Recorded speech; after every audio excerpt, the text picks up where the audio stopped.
Hello, everybody, and welcome back to Pre-Match Posh. We are without Charlie. The little gremlin has gone to sleep, so we are without him today. But we are here with Caden and Dubber for this episode, and we are discussing Port Vale tomorrow night. The first question I've got for today's episode: Posh sit 5th, Vale sit 14th. Vale have not won a game since the 16th of September, meaning that their winless streak continues 6 games without a win now.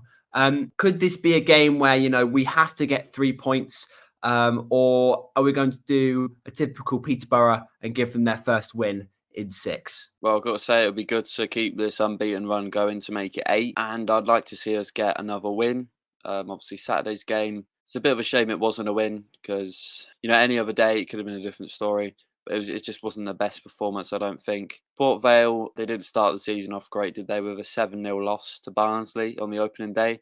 And then I think they went unbeaten for a few games. And then they went to pot again. So, this is a great opportunity for us to beat them while they're on their winless run. Yeah, you would like to think we would win, wouldn't you? But it's Peterborough we're talking about. So we would probably lose this game.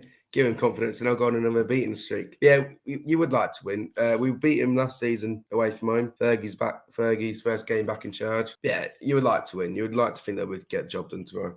Speaking of Wycombe, obviously we said that it could be a different story. Bilo was the standout player, being absolutely awful. It's only a game. Why you have to be mad? In recent weeks, which does beg the question, could we see a Talley cameo Tuesday night? He wasn't in the under-21 squad this afternoon, so could we see Talley starting against Vale? And do you think it's deserved that Bilo now takes the back seat on the bench? I wouldn't be against putting him in Tuesday. This is brilliant, but I like this.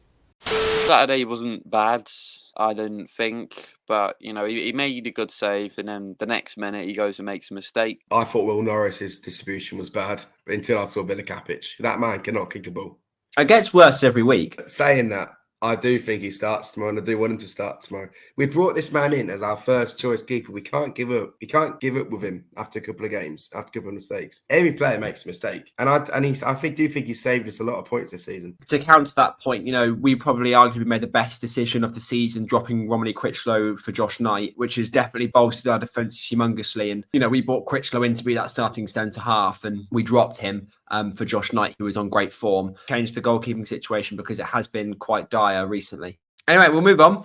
A 2-2 draw to Wycombe continues our unbeaten run. Obviously, I think we're at 7 games unbeaten now. Vale will be our 8th game unbeaten. Although we are still big bottle jobs. A lot of the draws that have come through have been from winning positions and not being able to see out the game. Wycombe being one of them. A 2-2 draw to Wycombe continues our unbeaten run. Although we still have that sort of capitulation that we have seen really since the end of last season. My question is, what could we do to stop those problems and stop those errors, and how crucial is it to keep this unbeaten streak going? Well, for me, I didn't like the way we played when we brought on Critchlow. For me, I don't really like Ronnie and Critchlow as a centre-back pairing, although we didn't concede while they were on the pitch. I think we need to get the ball out of the defence instead of just messing around with it, because, a mistake is more likely to happen when you just tick-tacking it around the defence. I think we need to make better subs tomorrow than we did on Saturday. I don't really understand the subs. 60-minute mark and we're bringing on 2 defenders when it's 2-2. It just doesn't make sense to me. So if we don't do that, we bring on an attacker. Malik Mubassil, who knows, might bag a goal tomorrow. Yeah, I think the substitutions have been our Achilles heel, really. Well, one of our Achilles heel. We have a few, but I think that's one of them. The substitutes have always killed the game. I can't remember a game where we brought on a substitute and they made a massive sort of impact. And I was just going to say, I'm just looking at the Lincoln home game when we went 2-0. Ajaboy come on at half time and he changed the game in the second half. Just going back to substitutions, he's the only really one, apart from Barnsley maybe. Don't know if we had a sub there that changed the game. Ajaboy came against Lincoln and he was very, very good. Ajaboy is good. And I thought it was much better in the second half. Okay, well, I will. I'll ask you both for your score predictions for Vale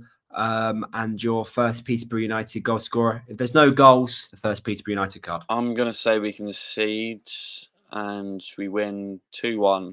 I don't think we concede first half. I think we score, then they equalise just before the break, and then the second half we go out and we get a goal and get a 2-1 win. First goal scorer, I will go with... I'll say Jono. I'm going to go for a 1-1 draw. I think we'll concede within the first 5 minutes, and I think we'll be playing a game of chase. 60th minute, we'll score through Joel Randall. Then Port Vale will bring on 12 centre-halves. Tomorrow screams goals. There will be goals, left, right and centre.